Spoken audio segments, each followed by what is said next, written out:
Bismillahirrahmanirrahim. Assalamualaikum warahmatullahi wabarakatuh. Alhamdulillah ayeuna urang patepang deui dina lawungan anu kadua bilih hilap tepangkeun wastapun Fitri Yohaini ti Prodi Pendidikan Bahasa jeung Sastra Daerah semester 4 STKIP Muhammadiyah Kuningan. Nah, dinten ayeuna Ibu bade medarkeun materi ngeunaan sisindiran. Regepkeun mohon. Lajeng materi anu kahiji nyaeta wangenan sisindiran. Sisindiran asalna tina kecap sindir anu hartina omongan atawa caritaan anu dibalibirkeun henteu togmol luyu jeung eta. Dina sastra Sunda mah sisindiran teh nyaeta karya sastra anu ngagunakeun rakitan basa kalawan dibalibirkeun. Sisindiran teh karya sastra wangun ugeran lantaran kauger ku Purwakanti jeung guru wilangan sarta umumna dina satiap padalisana diwangun ku 8 engang. Cindekna sisindiran teh mangrupakeun karya sastra wangun ugeran anu dibalibirkeun heula diwangun ku Cangkang jeung Eusi sarta dilebetan ku Purwakanti. Ibu, upami Purwakanti teh naon sih, Bu? Nah, upami Purwakanti teh mangrupakeun padeuketna sora atawa sada kecap-kecap dina ungkara kalimah, klausa atawa prasa, boh pernahna ngarendeng, ngajajar, horizontal boh ngaruntuy jeung vertikal. Nah, upami ditilik tina cara ngebrehkeunana, sisindiran dibagi jadi 3 bagian. Aya rarakitan, paparikan, sarta wawangsalan. Sedengkeun upami ditilik dina eusina, rarakitan jeung paparikan teh dipasindi jadi 3 bagian. Aya silih asih anu eusina nyaeta cinta atawa birahi. Aya piwuru anu eusina pituah atawa nasehat. Sarta aya sasebret anu eusina lelucon, banyol, tambuh laku, kritik sosial, pamitan jeung salian ti eta.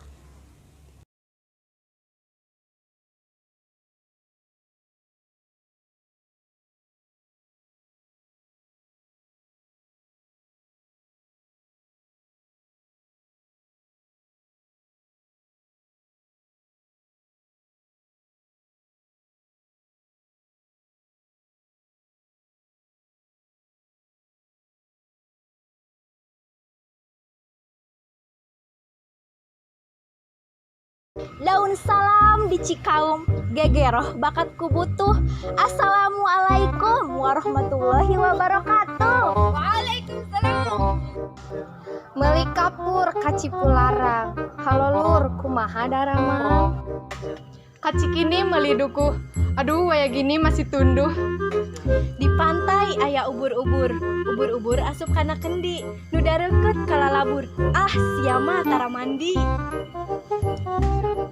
Mang Asep naik kapal, kurang kasep dan eueuh nu apal.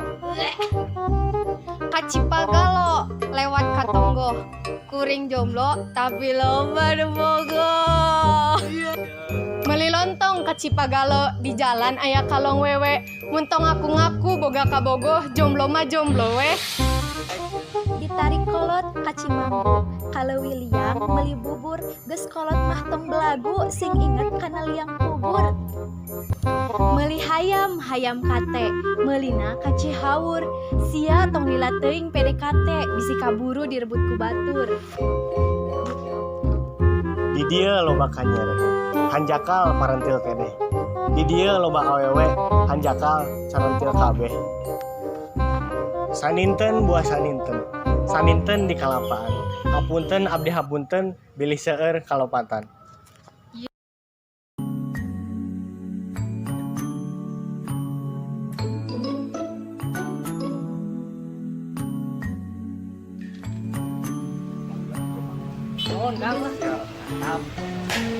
Masa atuh neng ulah baut teuing.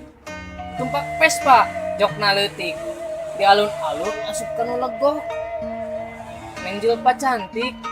Hapunten motor akang teh mogok. Ah, akang mah da kebiasaan kitu wae.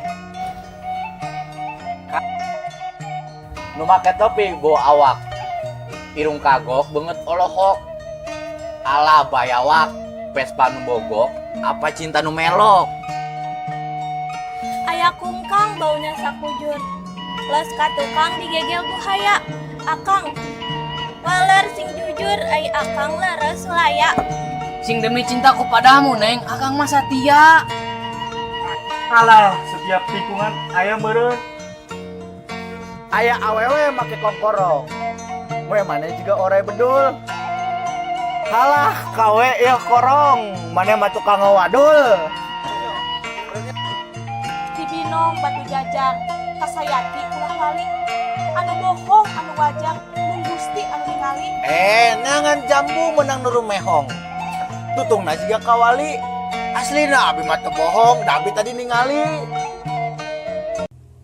Nah, dugi ka dieu tos ngartos sadaya materi anu ku ibu didugikeun. Ayeuna urang lajengkeun kana materi ngeunaan papasingan sisindiran. Anu kahiji nyaeta aya rarakitan. Rarakitan mangrupa sisindiran anu diwangun ku cangkang jeung eusi dina sapadana. Sapadana diwangun ku 4 padalisan. Sapadalisana diwangun ku 8 engang.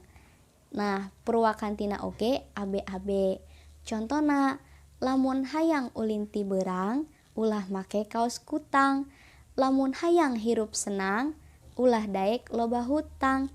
Padalisan kahiji jeung kadua eta disebutna cangkang. Sedangkan padalisan katilu jeung kaopat eta disebutna eusi. Anu kadua nyaeta paparikan. Paparikan asalna tina kecap parek atawa parik anu hartina padeukeut. Padeukeut ti dieu nyaeta padeukeut sorana antara cangkang jeung eusina. Contona, kakulah nyiar ti peuting, ngocok endog bobodasna. Ulah sok liar ti peuting, osok loba gogodana. Anu katilu nyaeta wawangsalan. Wawangsalan mah mangrupa karangan anu diwangun ku sindir jeung eusi. Tapi dina sindirna oge diwangun deui ku cangkang jeung wangsal. Ai wangsal mah tara ditetelakeun kusabab urang kedah milarian heula, kedah nebak heula eusi wangsal teh naon kitu. Dina bagian eusi mah eta murwakanti sadaya. Contona, imah ngambang di sagara, ulah kapalang ngabela. Nah, padalisan kahiji eta teh lebet kana sindir atanapi deskripsi. Sedangkan padalisan kadua eta lebet kana eusina. Janten urang kedah milarian heula eusi wawangsalan eta teh naon.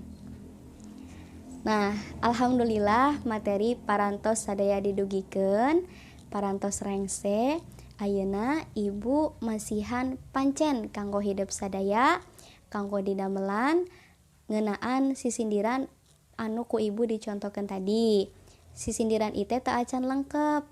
Aya 3 nomor, aya paparikan, rarakitan, sareng wawangsalan. Mangga tiasa didamel sareng damelana dikintun kana email ibu. Mohon diantos kanggo padamelanana. Hatur nuhun kana paratosanana. Ibu nyungkeun dihapunten bilih aya kalepatan salami ngadugikeun materi. Mugia urang sadaya aya dina kaayaan sehat walafiat. Dipungkas billahi taufiq wal hidayah. Wassalamualaikum warahmatullahi wabarakatuh.